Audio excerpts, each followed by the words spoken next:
আসসালামু আলাইকুম সুপ্রিয় ভাই ও বোনেরা, আশা করি সকলেই ভালো আছেন। আপনারা ইতিমধ্যেই আপনাদের মাস্টার্স রেগুলার ব্যাচের 22-23 সালে যারা অ্যাডমিশন নিচ্ছেন তারা ইতিমধ্যেই কিন্তু আপনাদের প্রয়োজনীয় কাগজপত্র এবং অ্যাপ্লিকেশন ফর্ম, ন্যাশনাল ইউনিভার্সিটির যে অ্যাপ্লিকেশন ফর্ম প্লাস আপনাদের আ কলেজের যে অ্যাপ্লিকেশন ফর্মটা আছে সেটা কিন্তু ইতিমধ্যে জমা দিয়েছেন।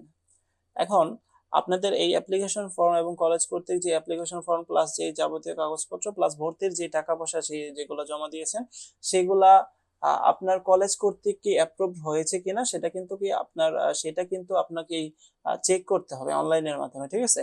তো যদি চেক করে দেখেন এগুলো অ্যাপ্রুভড হয়েছে তাহলে আপনি নিশ্চিন্তে থাকতে পারেন। আপনার ভর্তিটা নিশ্চয়ন হচ্ছে। আর যদি কোনো সমস্যা থেকে থাকে তবে অবশ্যই কলেজে যোগাযোগ করতে হবে। তো এই বিষয়টা কিন্তু খুবই গুরুত্বপূর্ণ যে এই আপনার এই কাগজপত্র যেগুলো জমা দিয়েছেন এবং যে টাকা-পয়সা আপনি জমা দিয়েছেন সেগুলা কলেজ কর্তৃক অ্যাপ্রুভড হলো কিনা।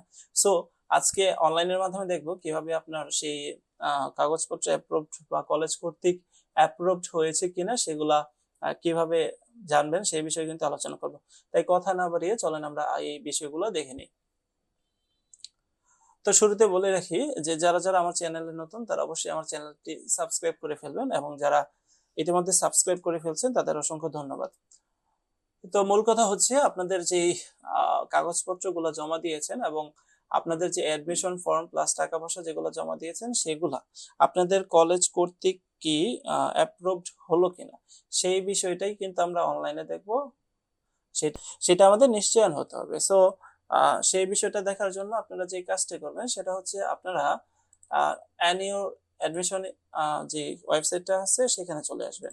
আপনারা Google Chrome এ গিয়ে লিখতে পারেন যে অ্যানিও অ্যাডমিশন 2025। তো এখানে লিখার পরে এরকম ভাবে অ্যানিওর যে অফিসিয়াল অ্যাডমিশন বিষয়ক ওয়েবসাইট রয়েছে সেখানে আমরা ক্লিক করব। এর আগেও আপনারা এই বিষয়গুলো দেখেছেন। সো এগুলো সম্পর্কে আপনাদের মোটামুটি ধারণা আছে বলে আশা করছি।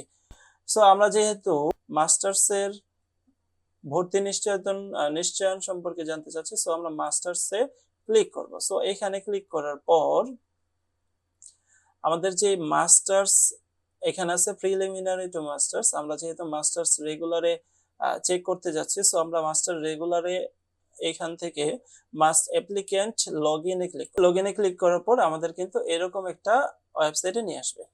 বা এরকম একটা ইন্টারফেস দেখা যাবে যেখানে আমাদের অ্যাপ্লিকেশন রুল এবং অ্যাপ্লিকেশন যে পিন নাম্বারটা ছিল, অ্যাডমিশন ফর্মে যে পিন নাম্বারটা ছিল সেটা আমাদের এখানে দিতে হবে। সো আমি এখানে একটা দিয়ে দিচ্ছি। দিয়ে আমরা লগইনে ক্লিক করলাম।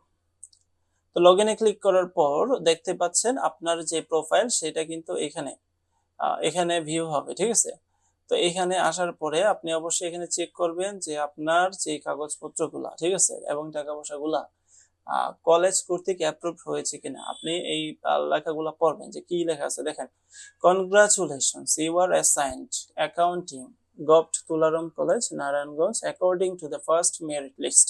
অর্থাৎ প্রথম মেরিট লিস্ট অনুযায়ী আপনি এই যে গভট তুলারাম কলেজে কিন্তু অ্যাসাইন করেছেন এবং your application for admission has been approved by the college authority।